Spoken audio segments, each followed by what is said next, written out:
جب مکے سے ہجرت کر کے ایک قافلہ حبشہ گیا. حبشہ آپ کو معلوم ہے کہ مکے میں جب ستانے والوں کی ستائش، ستانے والوں کا قہر جبر حد سے بڑھ گیا تو مسلمان دین چھوڑنے کو تو تیار نہیں تھے، وطن چھوڑنے کو تیار ہو گئے.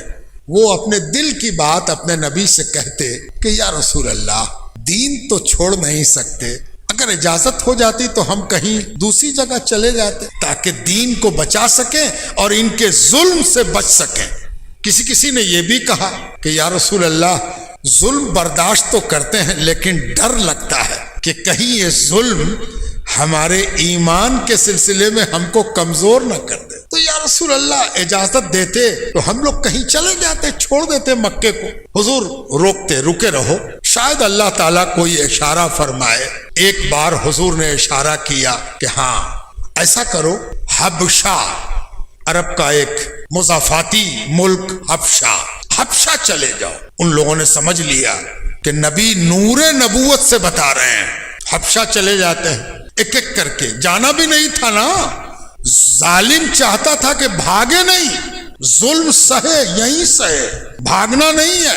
عجیب ٹینڈنسی تھی، عجیب ستانے کی پرورتی تھی، ستاتا بھی تھا اور بھاگنے بھی نہیں دیتا تھا. اس ظالم کے بارے میں سوچئے جو کمرے میں بند کر کے مارے اور کمرے میں تالا لگا دے کہ جس کو مارا جا رہا ہے وہ باہر نہ جائے.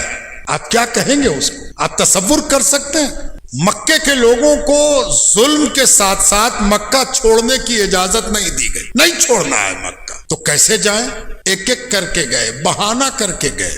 جانور چرانے جا رہے ہیں، کچھ سامان لانا ہے اس کے لیے جا رہے ہیں. ایسے کر کے ایک ایک دو آدمی گئے. کہاں گئے؟ حبشہ. بات چھپتی نہیں ہے، مکے کے لوگ تجارت کرنے کے لیے جاتے ہی تھے. مکے کے لوگوں کو پتہ چلا کہ وہ غائب ہے، وہ جو مسلمان ہوا تھا وہ غائب ہے. وہ کہاں گیا ہوگا؟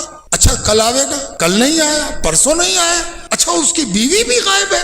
اچھا کہاں گیا بھائی؟ کدھر بھاگ گیا؟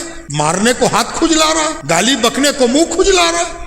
تو کسی تجارتی پلٹن نے بتایا کہ کس کو کھوج رہے ہو؟ کہا فلاں کو کھوج رہے ہو، کئی دن سے غائب ہے.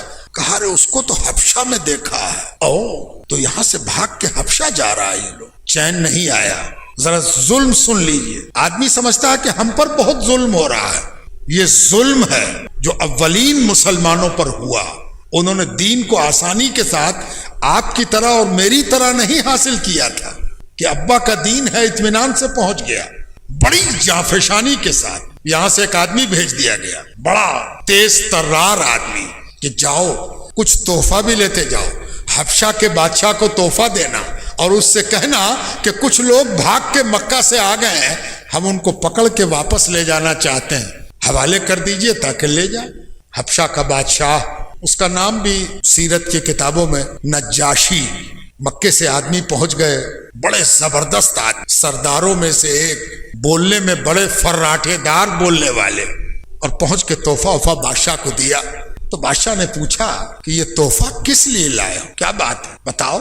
تو ان صاحب نے کہا کہ میرا کچھ آدمی بھاگ کے آ گیا ہے، اس کو میرے حوالے کر دی. اگر اتنی آسانی سے حوالے کر دیا جاتا تب تو حبشہ جانے کا نقصان اور بڑھ جاتا. نبی نے کہا تھا کہ حبشہ چلے جاؤ تو کچھ بات تو ہوگی.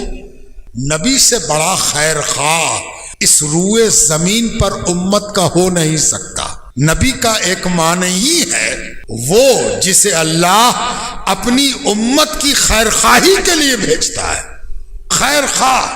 جب نبی نے حبشہ بھیجا ہے تو کوئی راز ہوگا. وہ راز کھلا کہ بادشاہ نے جب پوچھا کہ تم اتنا تحفہ لے کے کیوں آئے ہو، تو اس نے کہا کہ ہم تو مکے سے بھاگے ہوئے لوگوں کو واپس لے جانے کے لیے آئے ہیں.